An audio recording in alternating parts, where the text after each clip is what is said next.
स्वागत है आपका। बढ़ते हैं खबरों में आगे। हल्द्वानी में मानसून के सीजन में सबसे ज्यादा तबाही मचाने वाले देवखड़ी और रकसिया कलसिया नाले में प्रशासन ने अतिक्रमणकारियों को चिन्हित करते हुए नोटिस जारी किया है।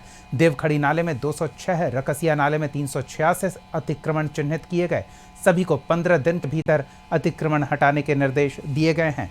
एसडीएम हल्द्वानी राहुल शाह का कहना है कि जिलाधिकारी के निर्देश पर सभी विभागों की टीमों द्वारा सर्वे किया गया, जिसमें यह सभी अतिक्रमण पाए गए। जियोलॉजिस्ट भी थे, सिंचाई विभाग भी था, नगर निगम भी था। इसके अलावा जीआईएस एनालिस्ट जो एक्सपर्ट हैं वो भी इसमें टीम में सम्मिलित किए गए थे। सभी के द्वारा इस तरह निरीक्षण किया गया, जीआईएस सर्वे किया गया, ड्रोन मैप से वीडियोग्राफी की गई, फोटोग्राफी की गई और हर अतिक्रमण को चिन्हित किया गया। देवखड़ी नाले में कुल 206 अतिक्रमण चिन्हित हुए हैं। इसी प्रकार से रक्सिया नाले में 386 अतिक्रमण चिन्हित हुए हैं। उसमें से कई ऐसे अतिक्रमण हैं जिनके द्वारा नाला पूर्ण रूप से बंद कर दिया है या नाले के स्वरूप को परिवर्तित कर दिया गया है। सभी अतिक्रमणकर्ताओं को नोटिस दिए गए हैं ताकि भविष्य में अगर हमें जब नाला निर्माण करना हो तो अतिक्रमण हटा के नाला निर्माण किया जा सके। कितने दिन में ये हटाया जाएगा? अभी 15 दिवस का समय दिया गया है कि अपना जो अतिक्रमण है उसे हम हटा लें। अगर नहीं हटाते तो बलपूर्वक हटाने की कार्रवाई आगे की जाएगी। उत्तराखंड वन विभाग के लिहाज से एक अच्छी खबर है। इस बार वन विभाग को अगलगी की घटनाओं से ज्यादा परेशानी नहीं हुई। प्रमुख वन संरक्षक निशांत वर्मा ने बताया कि इस साल प्रदेश के जंगलों में 216 अगलगी की घटनाएं सामने आई, जिसमें 234 हेक्टेयर वन क्षेत्र प्रभावित हुआ। 2012 से लेकर 2025 तक 14 सालों में आग की सबसे कम घटनाएं 2020 में देखने को मिली थी। राज्य में कम्युनिटी सेंटरों को आग नियंत्रण और प्रबंधन की भागीदारी के लिए सक्रिय किया गया। इसके साथ ही टेक्नोलॉजी का भी बेहतर उपयोग किया गया। अभियान काफ़ी वृहद स्तर पर चलाया गया। कुल हमने पूरे सत्र के दौरान और सत्र से पहले भी करीब 5500 छोटे छोटे जागरूकता शिविर इस तरह से लगाए थे। कुछ कार्यशालाएं की थी जिसमें कि स्थानीय ग्रामीणों को वनाग्नि की रोकथाम हेतु उनको अपील की गई थी, उनका सहयोग की अपील की गई थी और उनका सहयोग भी जो है इस बार बखूबी मिला है। और तीसरा कारण मैं समझता हूँ कि जो हमारा ये चीड़ पिरूल एकत्रीकरण की जो दर है वो 3 रुपये से बढ़ा के 10 रुपये की गई है, तो वो भी अपने आप में बहुत इम्पॉर्टेंट स्टेप था राज्य सरकार द्वारा, जिसके फलस्वरूप जो है पिरूल एकत्रीकरण काफ़ी अधिक मात्रा में इस बार हुआ है। केदारनाथ यात्रा को लेकर स्वास्थ्य विभाग अलर्ट है। रोजाना हजारों की संख्या में श्रद्धालु बाबा केदारनाथ के दर्शन के लिए पहुंच रहे हैं।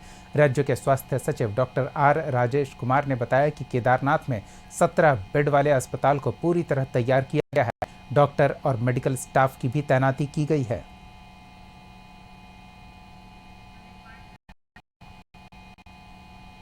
मई 4 जब केदारनाथ जी में यात्रा शुरू हुई थी तब से लेके अब तक लगातार जो हमारा हॉस्पिटल है केदारनाथ जी में 17 बेडेड हॉस्पिटल, वो सभी इक्विपमेंट्स हम लोगों ने वहाँ पे प्रोवाइड कर दिए हैं। डॉक्टर्स की वहाँ पे तैनाती भी हो गई है।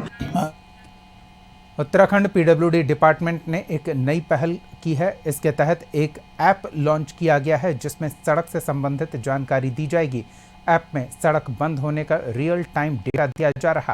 पीडब्ल्यूडी के मुख्य अभियंता नियोजन दिवाकरण सिंह ने बताया कि फील्ड कर्मचारियों को सूचना मिलते ही मरम्मती का भी काम शुरू हो जाता है। वहीं सड़क ठीक होने के बाद अधिकारियों को भी सड़क दुरुस्त होने का अपडेट मिलता है। इससे फिजिकल डेटा मिलने और खोने का डर भी खत्म हो जाता है। अब देखना होगा कि मानसून के समय यह ऐप डिपार्टमेंट के लिए कितना कारगर साबित होता है। पीडब्ल्यूडी में इस बार हम लोगों ने एक रोड रिपोर्टिंग ऐप नया स्टार्ट किया है, जो कि हमारे अतिरिक्त अभियंता हैं श्री मनोज बिस्ती जी टिहरी के सी हैं, उन्होंने इसको डेवलप किया था। इसमें खास बात यह है कि जब भी कहीं पर कोई रोड बंद होती है या खुलती है, उसकी सूचना मिलते ही वो लोग फील्ड वाले उसको एंट्री करते हैं और एंट्री करते ही रियल टाइम में कोई भी आदमी कहीं पे भी, चाहे हम मुख्यालय में हो, चाहे शासन में परीक्षण हो रहा हो, चाहे कोई पब्लिक चल रहा हो, तो वो रियल टाइम में देख सकते हैं कि पीडब्ल्यूडी की कौन कौन सी सड़कें वर्तमान में बंद हैं।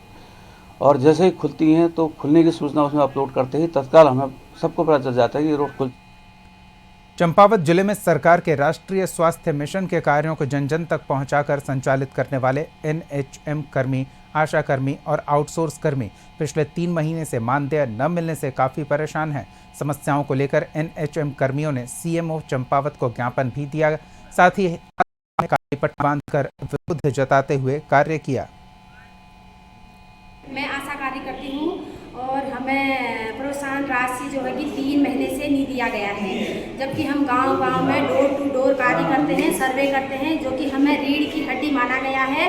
फिर भी शासन प्रशासन ने हमें 3 महीने से हमारी प्रोत्साहन राशि रोकी हुई है, जो कि हमें उसी से गुजारा बसारा होता है हमारा, और वो भी हमें 3 महीने से नहीं मिला है। हमें बहुत दिक्कतें आ रही हैं।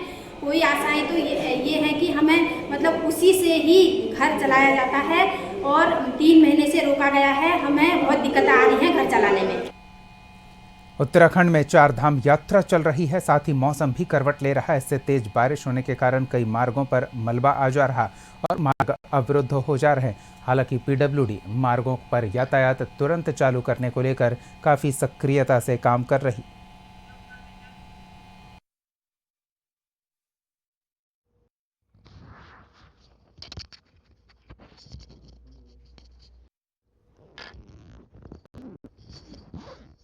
देखिए, फिगर बताना मेरे लिए मुश्किल है, बट हम लोगों ने जो एक real time monitoring system launch किया इस साल, उसमें हमारे प्रदेश में जितनी भी सड़कें बंद होंगी किसी टाइम पे भी, वो हम लोग कोई भी, मैं स्वयं या आप में से कोई भी उसको ऑनलाइन जाकर देख सकता है।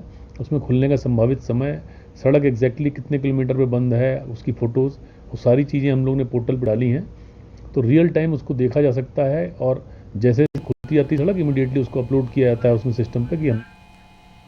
लोहाघाट एसडीएम नीतू डांगर के निर्देश पर नगर में अतिक्रमण के विरुद्ध कार्रवाई की जा रही है। नगर पालिका के अधिकारियों और पुलिस की टीम ने डाक बंगला सड़क और रोडवेज बस अड्डे के पास देवदार में अतिक्रमण को हटाया, साथ ही नालियों के ऊपर किए गए अतिक्रमण को भी हटाया गया।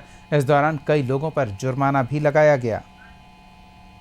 अभियान चलाया गया था जिसमें पाया गया कि देवदार वनी में कुछ लोगों द्वारा अवैध अतिक्रमण करते हुए सुअर बाड़ा और अन्य अपने पालतू जानवर पाले जा रहे थे, जो सरकारी भूमि पर किया जा रहा था, जिससे हमारे पर्यावरण को और हमारी जो देवदार वनी है उस पर नकारात्मक प्रभाव पड़ रहा था, जिसका संज्ञान लेते हुए हमारे द्वारा राजस्व की टीम, पुलिस की टीम और नगर पालिका संयुक्त रूप से आई है और आज कार्रवाई की गई।